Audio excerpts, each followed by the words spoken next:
Assalamualaikum warahmatullahi wabarakatuh. Apa kabar teman-teman penikmat cerita horor dan mistis dimanapun berada?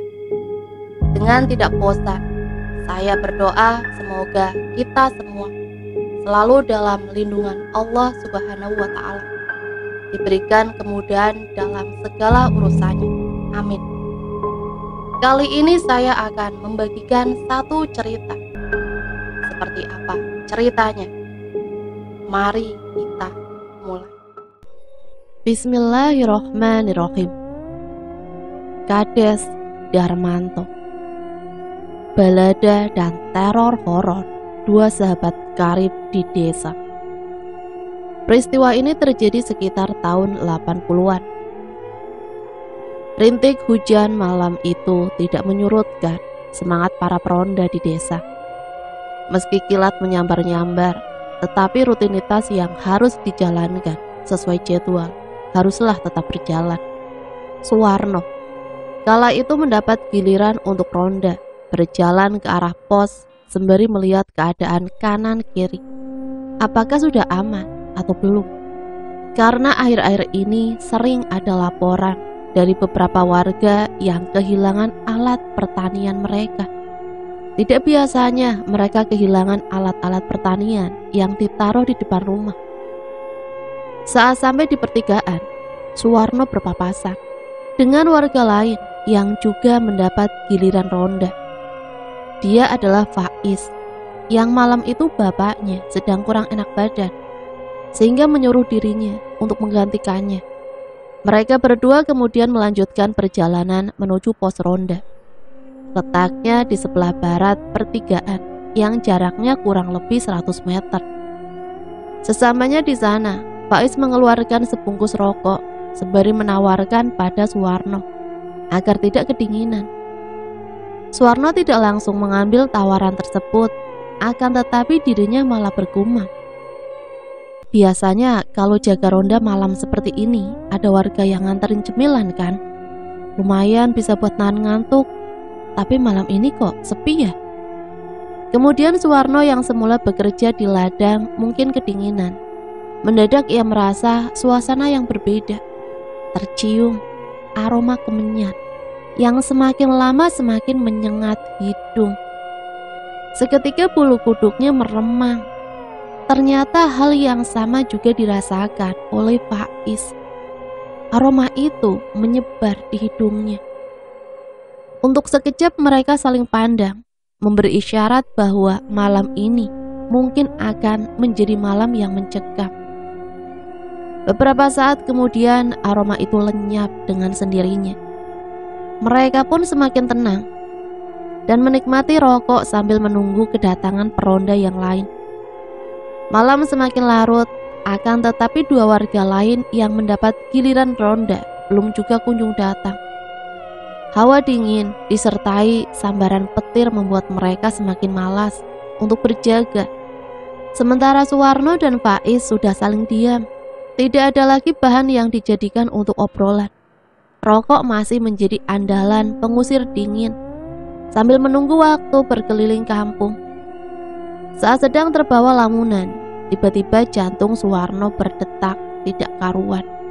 Ia melihat pemandangan mengerikan.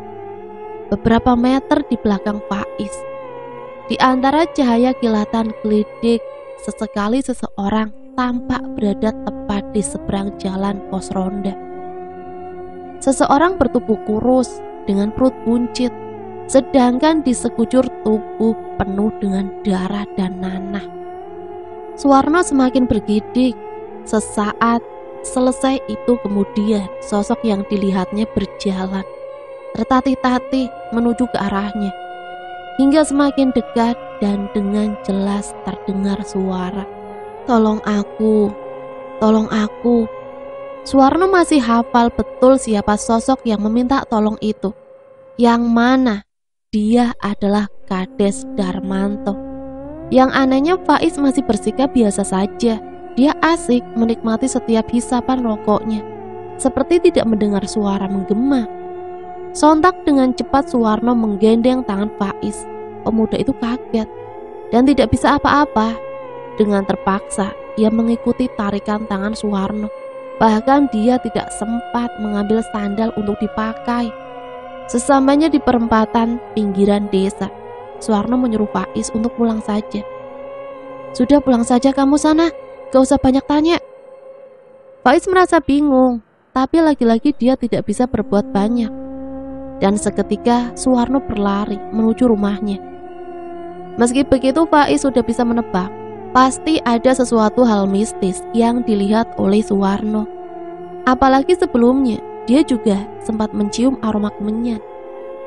Faiz berjalan dengan santai pulang ke rumahnya tanpa alas kaki. Ia berharap kondisi desa malam ini aman karena tidak ada yang jaga ronda. Faiz yakin kalau besok Suwarno akan memberi alasan yang tepat kepada warga, sebagai alasan untuk meyakinkan warga. Dalam lamunan itu, ketika Faiz akan masuk ke rumah, Faiz dikejutkan dengan penampakan yang mengerikan, yang mana sosok itu sama persis dengan yang dijumpai oleh Suwarno. Sosok itu bertubuh kurus dengan perut buncit, sedangkan di sekujur tubuh penuh darah dan nanah. Pemuda itu hafal betul bahwa sosok itu adalah Kades Darmanto. Pemuda berkumis tebal itu berusaha menguasai keadaan.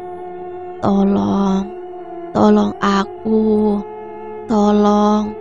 Terdengar suara bergema yang berasal dari sosok tersebut. Tidak lama kemudian suara itu menghilang disapu angin malam.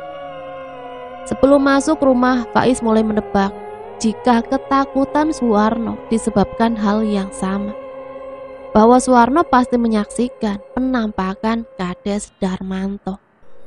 Malam beringsut menuju pagi hari, di mana suasana pagi itu ngatemi menjadi perhatian para ibu-ibu yang belanja di warung. Istri Suwarno pun menjadi pusat perhatian dari para ibu-ibu yang lainnya, karena sedang menceritakan kejadian menyeramkan yang dialami suaminya semalam.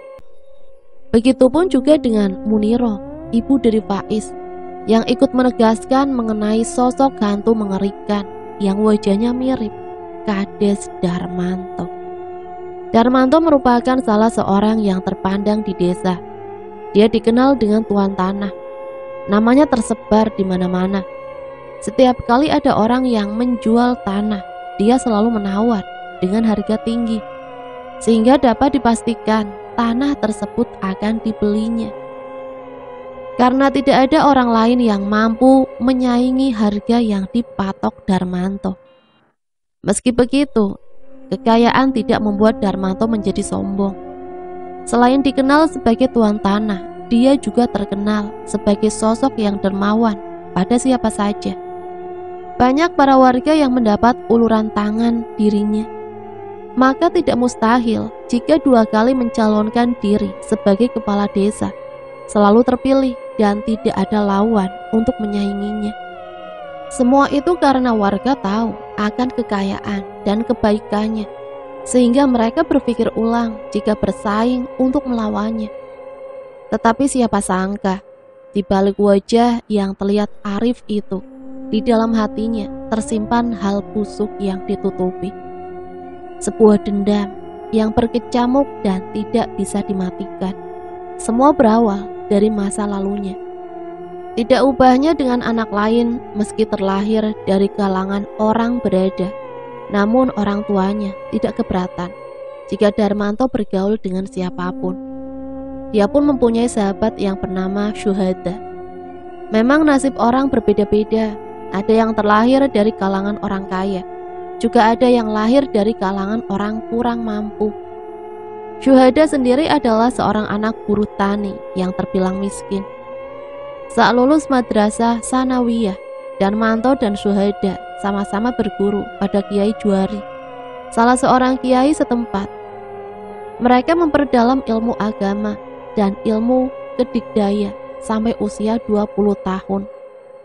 Persahabatan mereka tergolong sangat dekat.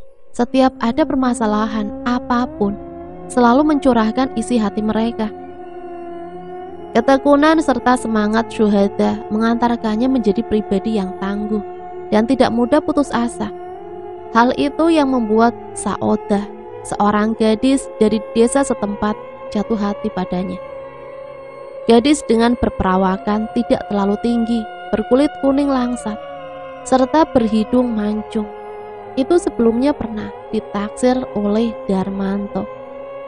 Namun Saodah lebih terpikat akan kepribadian syuhada yang kalem dan lebih dewasa. Benih-benih kebencian mulai tumbuh ketika Darmanto mengetahui bahwa gadis yang ia impikan untuk mendampingi hidupnya itu akan menikah dengan syuhada yang tidak lain adalah sahabat dekatnya sendiri. Kebencian itu sekuat tenaga dipendam. Dan meski Darmanto sudah menikah dengan gadis pilihan orang tuanya yang berasal dari kalangan atas juga, namun dendam itu masih bergejolak. Hari demi hari dilalui oleh pasangan syuhada dan Saodah dengan penuh kebahagiaan. Selain menjadi buruh tani, syuhada menggarap sawah peninggalan mendiang mertuanya untuk mencukupi kebutuhan keluarganya. Dari pernikahan itu ia dikaruniai 2 orang anak perempuan. Sementara hubungannya dengan Darmanto masih cukup dekat. Sampai sejauh itu, Darmanto masih bersikap biasa saja. Dia masih menyimpan rapat rasa air bercampur dendam di hatinya. Saat Darmanto mencalonkan diri sebagai kades, Syuhada selalu membantu sebagai salah satu orang kepercayaan. Dengan gigih dia membantu Darmanto penuh keikhlasan, tidak mau diberi uang serupiah pun. Begitupun saat membagikan sembako kepada tetangga, dia tidak mau diberi jatah. Hingga saat pemilihan berlangsung, wilayah Syuhada berhasil mengangkat suara. Pada akhirnya Darmanto terpilih menjadi lurah dengan selisih suara sangat menegangkan yang hanya terpaut 32 suara saja. Meski begitu, Darmanto tidak melihat lebih jauh perjuangan syuhada.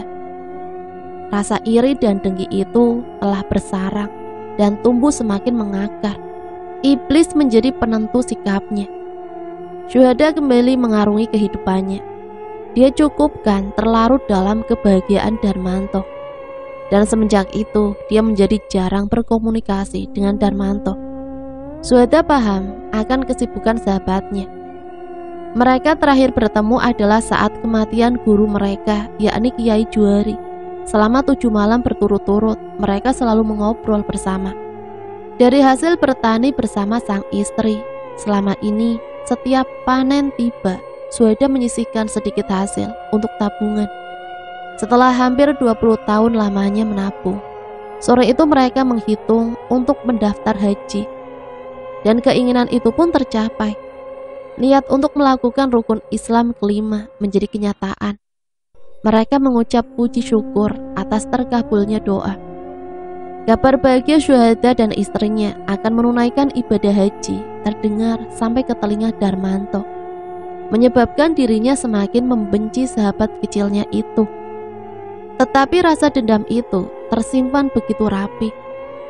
Ketika diundang dalam acara syukuran keberangkatan haji pun, Darmanto datang. Masih memperlihatkan sikap dekat dan akrab pada syuhada. 40 hari setelah syuhada dan Saodah menjalankan ibadah haji, mereka tiba di tanah air dengan disambut gembira oleh warga setempat. Dan sejak itu, namanya semakin dikenal luas oleh masyarakat sekitar karena ketekunannya, baik dalam hal ibadah maupun bekerja. Api dendam yang disimpan oleh Darmanto tidak bisa dipadamkan, justru semakin berkobar dan menjilat-jilat. Kebencian itu semakin memuncak ketika mendengar kabar bahwa warga akan mencalonkan syuhada sebagai kades. Warga menganggap syuhada akan lebih baik dari Darmanto jika kelak menjadi lurah. Selain bisa memajukan para kaum miskin, warga juga tidak segan jika datang meminta tanda tangan. Itu karena syuhada adalah warga dengan ekonomi menengah, bukan kalangan atas. Mengetahui syuhada semakin disenangi oleh warga, bahkan disukai sebagai pesaingnya, membuat Darmanto gelap mata. Malam itu ia duduk di teras depan rumah, ditemani dua anak buahnya, yakni Sarmin dan Kasim. Setelah berbincang masalah perkebunan, kemudian Darmanto menjelaskan inti dari maksudnya, mengundang mereka berdua, bahwa ada pekerjaan yang harus mereka selesaikan. Jika mampu melaksanakan, maka seluruh hutang dianggap lunas. Selain itu, seluruh kebutuhan hidup keluarga mereka akan dicukupi. Tugas yang akan mereka berdua lakukan adalah membunuh syuhada.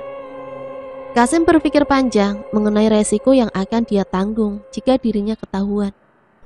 Berbeda dengan Sarmin yang dengan cepat menyanggupinya. Selain daripada itu, Kades Darmanto juga mengeluarkan kata ancamannya, yang jika kasus tersebut terbongkar, jangan sampai membawa namanya. Karena jika itu terjadi, maka keluarga merekalah yang akan menderita. Kades Darmanto menjelaskan pada mereka berdua bahwa syuhada bukan orang sembarangan.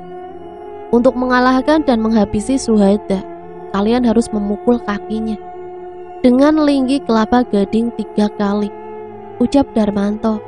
Setelah anak buahnya setuju, Darmanto memberitahu kelemahan syuhada pada anak buahnya, karena ia sama-sama belajar ilmu agama dan kedikdayaan satu guru bersamanya. Pagi itu syuhada memarkirkan sepeda tuanya di sisi pasar hewan. Dia lantas memilih kambing yang dirasa cocok untuk dipelihara. Akan tetapi belum juga ada yang cocok hingga menjelang zuhur. Syuhada putuskan untuk pulang, berencana mencari kambing kembali di hari pasaran minggu depan. Tidak lupa makanan kesukaan yang dipesan anak bungsunya berada di sisi kiri setang sepeda. Dia mengayuh sepeda dengan semangat meski rasa capek mendera. Di tengah jalan yang merupakan hamparan sawah, Syuhada dihadang oleh Sarmin dan Kasim. Dua anak buah Darmanto itu mengenakan penutup kepala agar tidak dikenali. Tanpa buang waktu, mereka menendang sepeda yang dinaiki oleh syuhada. Seketika sepeda yang dikendarai syuhada roboh dan terjatuh di ladang jagung di sampingnya. Suasana jalan alternatif itu memang selalu sepi. Hanya beberapa orang saja yang memilih lewat jalan licin dan berbatu itu. Setelah syuhada terjatuh dengan cepat, Sarmin menghajarnya. Tapi beberapa kali dihajar oleh kayu yang cukup besar. Syuhada tidak bergeming, dia selalu bangkit kembali meski merasa kesakitan. Di saat itulah Kasim dengan segera memukul-mukulkan pelepah gading ke kaki syuhada sesuai petunjuk Darmanto. Dan benar saja, syuhada pun lemah, tidak berdaya. Di saat tidak berdaya, dari situlah syuhada tahu siapa dalang dari orang yang sedang mengeroyoknya dan ingin membunuhnya. Seketika syuhada berucap, "Darmanto." Ucapannya terputus bersama putusnya nafasnya. Segera Sarmin dan Kasim menyeret tubuh yang tidak bernyawa itu, kemudian diceburkan ke sungai pembatas antar desa. Sore menjelang, di rumah Saoda merasa tidak tenang. Dia memikirkan sang suami yang tidak kunjung pulang dari pasar hewan. Perasaan was-was tidak karuan menyelimuti hatinya. Dia takut hal buruk menimpa sang suami. "Duk, coba ajak Pak Le Kardi untuk nyusul bapakmu," ucap Saoda dengan rasa khawatir. Putri sulungnya yang sudah remaja segera beranjak pergi. Dia juga merasa khawatir dengan sang ayah yang tidak biasanya pergi sampai segitu lama. Apalagi pasar kami sudah sepi jika siang sudah tiba. Di lain tempat, salah seorang warga desa sebelum pergi ke sawah bermaksud membuka aliran sungai masuk ke sawahnya. Tetapi belum sampai masuk ke dalam sungai, yakni dengan posisi masih berada di tepi pematang sawah, dia dikejutkan dengan sosok mayat terbujur kaku. Jasad itu terlihat lebam dengan darah yang mengering. Seketika itu juga dia berteriak dengan sekuat tenaga. Sontak para petani yang masih berada di sawah mendekat kepadanya. Sedangkan salah satu dari mereka melaporkan peristiwa tersebut kepada pihak yang berwajib. Setelah berhasil diidentifikasi oleh pihak kepolisian, yang ternyata mayat tersebut adalah mayat syuhada. Kemudian dibawalah pulang oleh para pihak keluarga. Tampak rumah duka sudah dipenuhi orang.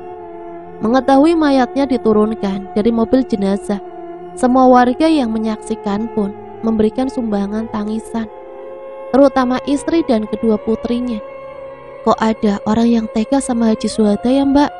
Padahal Haji Syuhada orangnya selalu baik sama tetangga.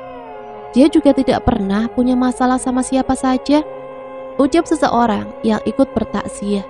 Semua itu sudah ada jalannya, sudah nggak usah khawatir. Perlunya almarhum husnul khotimah, kita doakan saja, jawab teman yang diajak berbicara. Seiring berjalannya waktu, keluarga yang ditinggal berusaha mengikhlaskan dan juga pasrah pada pihak yang berwajib untuk mengupas tuntas kasus tersebut. Dan memang tidak ada kejahatan yang sempurna. Sarmin dan Kasim pun akhirnya ditangkap oleh polisi atas tindakan yang dilakukan. Sesuai janji di awal, mereka tidak pernah mengaku bahwa dalang pembunuhan tersebut adalah Kades Darmanto. Hingga akhirnya Sarmin dan Kasim dijatuhi hukuman 20 tahun penjara. Kades Darmanto telah keliru kalau Syuhada akan mencalonkan diri sebagai kades. Tentu saja hal itu tidak mungkin dilakukan Syuhada, dan tidaklah mungkin dia bersaing dengan sahabatnya sendiri. Darmanto yang enggan menemui Syuhada hanya untuk sekedar minta penjelasan. Dan dari situlah iblis masuk dengan kuat, hingga sampai membuat keputusan sesaat dan sesat. Di pemilihan kades berikutnya, Kades Darmanto kembali terpilih sebagai calon tunggal. Kota kosong sebagai lawannya hanya terisi beberapa suara saja. Tidak pernah terlintas di pikiran warga bahwa Darmanto adalah pelaku kejahatan kematian Syuhada. Hal itu karena sikap dan sifat Kades Darmanto yang juga terkenal baik dan santun. Bahkan dalam waktu dekat akan menunaikan ibadah haji bersama keluarga besarnya.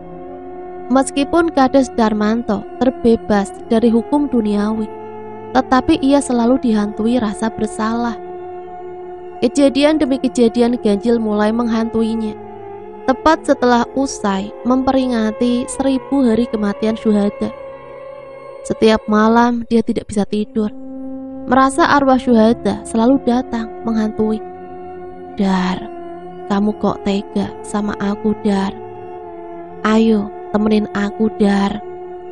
Suara yang persis suara Syuhada itu selalu menggema di setiap kali Darmanto hendak memejamkan mata. Hingga obat tidur adalah solusi dari permasalahan itu. Tetapi malam teror semakin menjadi saat ia terlelap. Syuhada datang lewat mimpi yang membuat Kades Darmanto semakin dicekam rasa bersalah. Lambat laun tubuhnya menjadi kurus kering, dan yang paling mengejutkannya adalah perutnya semakin membuncit.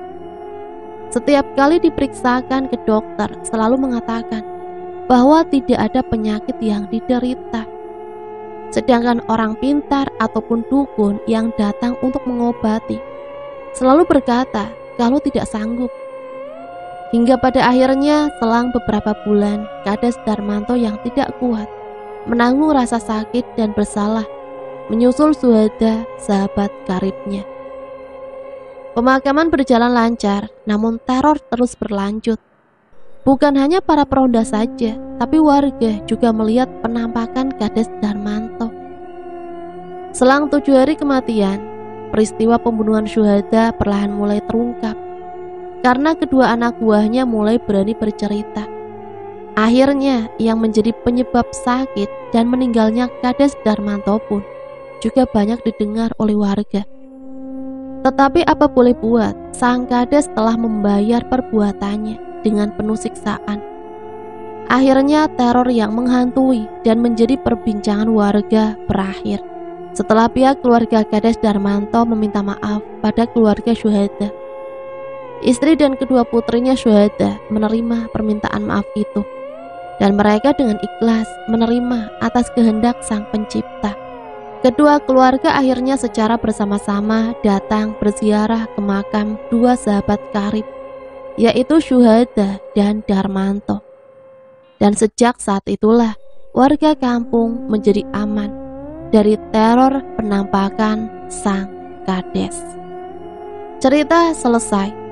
Itulah satu cerita yang bisa saya bagikan.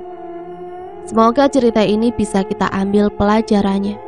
Ambil sisi positif dan buang jauh-jauh hal negatif yang ada dari cerita ini. Sampai berjumpa kembali di video selanjutnya. Sampai di sini saya pamit undur diri. Matur suwun. Wassalamualaikum warahmatullahi wabarakatuh.